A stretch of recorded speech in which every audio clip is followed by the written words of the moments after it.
Hey everyone, I'm back with another 5 minute tidbit, math tidbit for you. And I have my trusty little phone here with the timer. So I'm about to set it 5 minutes. Ready? Go. Okay, so today what I'm going to show you is I'm going to show you how to use this overview and the revised TEKS. So if we look at, say, this one, for example, is the fifth grade one. If we look at the fifth grade one in the first unit, they're going to be doing TEKS 5.1a and 5.1b. So that's where the revised TEK document comes in. So I'm going to pull that up and I'm going to minimize it just a little bit. And I'm going to look for 5.1a, 5.1b. So I missed it. There it is, 5.1a. Oh, the first thing I'm going to notice about it is it's pink. So that means next year it's going to disappear. But then if I come down here, 5.1b, and that was part of it, it is staying, and it's staying exactly how it is. So I'm going to zoom in here just a little bit, because this is what I think that you should do, is to really look at this document just one TEK at a time. Look at the unit and look at the TEKs that are there, and then examine just those TEKs before you do your planning. So that way you're sure exactly what it is that the state is recommending that you do.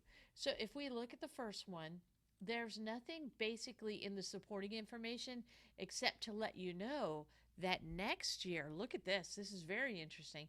Next year, this is going to move to fourth grade. So right now it's currently fifth grade, but it's going to move to fourth grade next year. The next thing that you need to notice, okay, down here, the green one, 5.1b, okay, so it says exactly the same thing, but if you notice, next year, it's going to be divided into two TEKs. So it's going to be 52A and 52B. So they're going to separate it. And when they separate it, look, it says the current SE was separated into two.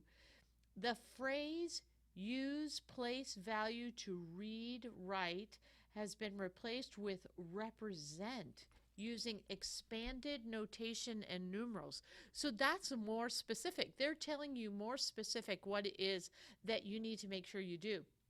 And then if we look down at the next one, it says specificity regarding notation has been included with the inclusion of the symbols greater than, less than, equal to.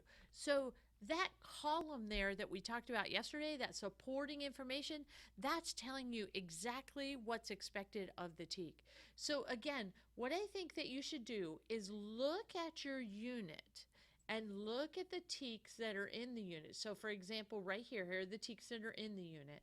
And the black one is the one from the old TEKs.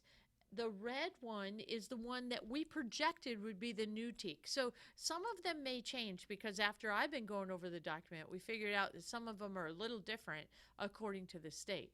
But look at that black one, and then again, examine your side-by-side document and see exactly what it says that's expected in the new TEKs. And again, remember the colors. Pink means it disappears, green means it stays the same, and blue means it's the added information. So again, instead of it being overwhelming and you having to look at the whole document at once, just take it one TEK at a time. You don't have to look at the whole thing as it goes on. So if we looked at anything else in here to see if there's anything else that's different, there really isn't. It's just telling us specifically. And we will do the same thing with Unit 2, 5.3a and 5.4. So if we get in there and we just scroll to 5, I think it said 5.3a, I already forgot what it said. 5.3a, oh look, it's green and a plus sign. So that tells us that it's staying the same, but here in this blue right here, that's what's been added. So I'm really going to make sure that I concentrate on what's been added in here, because remember, you have to include that, especially if you're third, fourth, fifth, and sixth grade. You have to include that new material. Otherwise, there will be an academic hole when the students progress to the next grade level next year. All right, well, thanks for joining me on my math tidbits in 5 minutes or less. I made it less because look, it says I actually have 17 seconds left. All right, well, less than that now. But If you have any questions or you need any help, don't hesitate. Email me or give me a call and I'll come and I'll make sure that we get everything as clear as possible. So until next time, that was it. There's my 5 minutes. Bye.